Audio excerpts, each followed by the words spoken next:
tough sometimes being downtown, having to commute all the time. I mean, not that the light rail isn't a great form of transportation, to be able to take you from downtown to Tempe, but I mean, it does get to be a pain at times because while the downtown campus offers plenty of classes and plenty of opportunity, the Tempe campus feels more like college. So you'd like to take classes down there to try and get a bit of that college atmosphere, college experience. It does get to be a bit of a pain though, having to ride the light rail.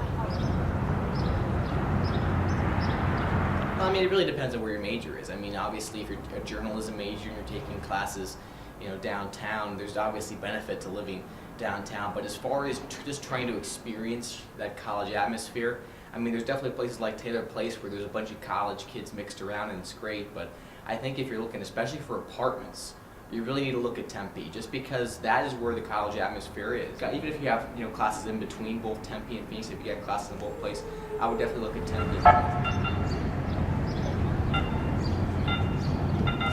I've been to both downtown and Tempe campuses, and I mean, if you're in Tempe around noon, 1 p.m. around the Memorial Union, you just sort of feel some energy and a lot of atmosphere, a lot of people around. Down here, I mean, Taylor Place Dining Hall just doesn't have the same feel as far as I'm concerned. I mean, the downtown campus is great for people that like that small campus feel, the people that like to go to class and see people they know going back and forth from class to dorm. But I just think in order to really experience college, you got to be on Tempe.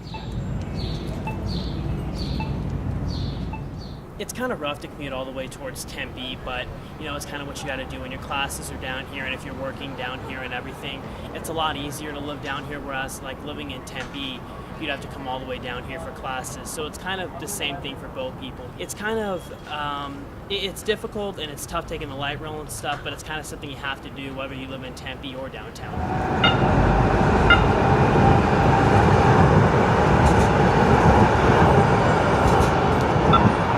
Kind of better to be down here, even though it's not as lively as Tempe. Deal with if you don't have a car down here like me, and so you just gotta deal with the people down here and just don't bother them, and they won't bother you, I guess.